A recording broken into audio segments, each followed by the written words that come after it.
kind of like these new matchups. UFC Okay. brought out Cowboy versus Lawler. What do you think about that, man? Lawler. Yeah, I mean, it's the return of Robbie Lawler after the loss to Tyron Woodley, in which he lost his title. And you know, it's there's no easy fights in the UFC, as they say. So he's going to be fighting Cowboy, although Cowboy's coming off a loss to Jorge Masvidal. Yep. Cowboy, you know, up until that point was doing great as a welterweight. People were just saying to Cowboy, and Dana White, quote me if I'm wrong, wasn't he just saying we're not going to let him fight for a little while now after that knockout? Wait, not going to let who fight? Cowboy. They're like, we're going to, give him a break for a little while. I know this is going to be going down at UFC 213. You can't stop Cowboy. You can't stop that guy. I mean, he's always wanting to fight. He fights whenever. You know what I mean? And plus he needs to because of his extravagant lifestyle. Yeah. The guy's always broke. Or I don't know about broke, but you know what I mean? He says it that he needs to fight. You know? So that's an exciting one, man. Lawler really needs to get a win in there. He's going to end up like Chris Weidman is right now, where he's going to be like, what the hell is going on? You know, but I don't see that happening, man. I see Lawler getting the win here. I really do. Well, I mean, Lawler took some time off. He said he needed to. And so, hopefully he got, if there was anything going on physically, any injuries that needed to heal up or whatever, that happened. Yep. It sounded as though, because he was supposed to fight at 205, right? Yeah, there were big rumors that he was going to be coming back for 205, and that fell through. There was actually rumored that he was going to fight Robbie, actually. Robbie was going to fight Cowboy, I mean. Yeah, because didn't he call or meet with Cowboy and he said, "I'm sorry, I can't do it"?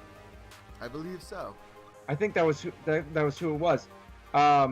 So it kind of led me to believe that maybe there was something else, he just needs some time to relax, maybe, and get his head screwed on right. He's been through some wars, dude. So Right. He went out pretty quick in that Woodley fight. It was kind of like he was exhausted at that point in his championship run.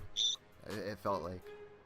I think you might be onto something there, and as we know, that this game is just so much of it is psychological. Yeah. You know what I mean? It's so much of a mental game. You got to make sure that you're in it, heart and body and soul. So you got to get this screwed on right, and hopefully he's done it. Well, the exciting thing about Robbie in fights is he usually comes back. Like, you see him get rocked a few times where you think it's about to be finished, and somehow he'll throw a punch and he'll knock a guy on the chin, and then they'll back up and he'll slowly recover. It doesn't happen that early in a fight when it's against Tyron Woodley. It felt like he was exhausted, like I said, at that point in his run. He had time to recover, like you were just mentioning, and now he's set to fight at UFC 213. So I think everyone's going to be looking forward to that.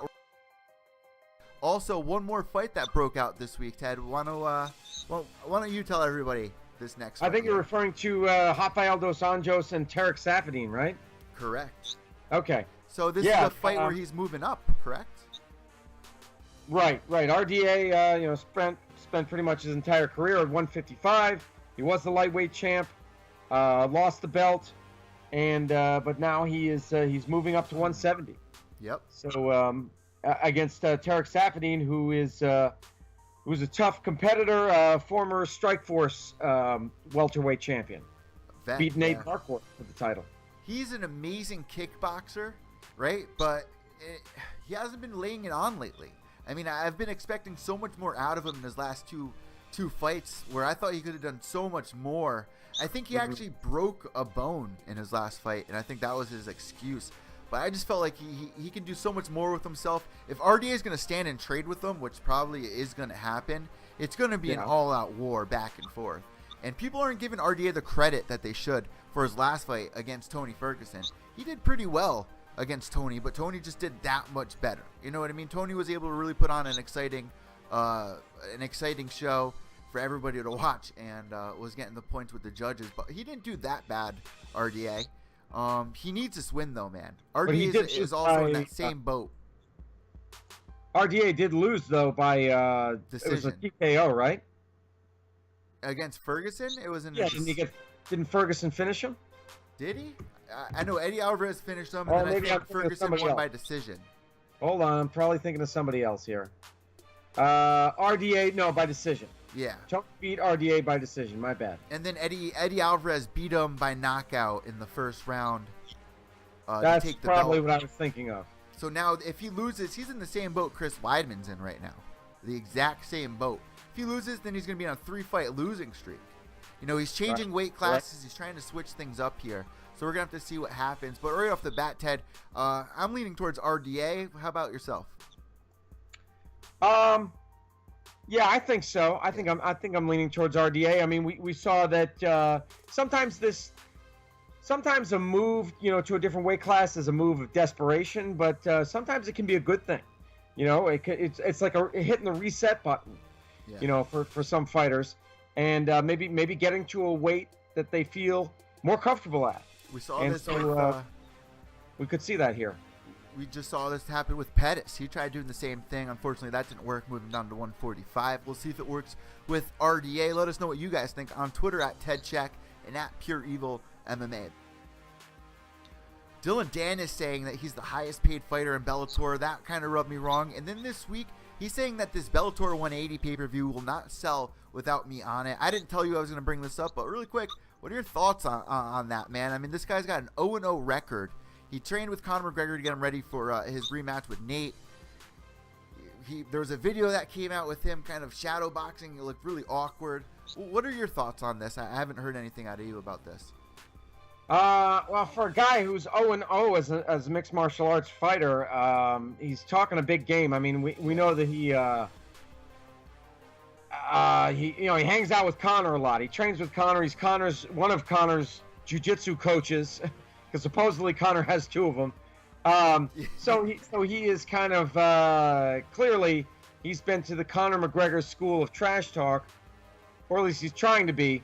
I just don't know if he's in a position to do that without ever, stepping foot in the cage. Saying you're the highest paid fighter in Bellator, that's pretty brutal to say.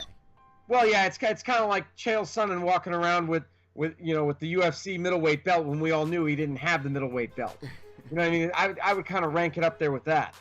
Yeah, and now saying that this pay-per-view will not sell without him on it, that makes me want to buy it just to hope he's not on it.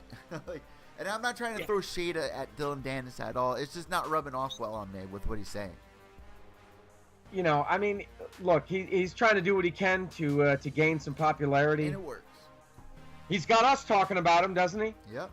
Here we are talking about the guy. So mission accomplished, I guess.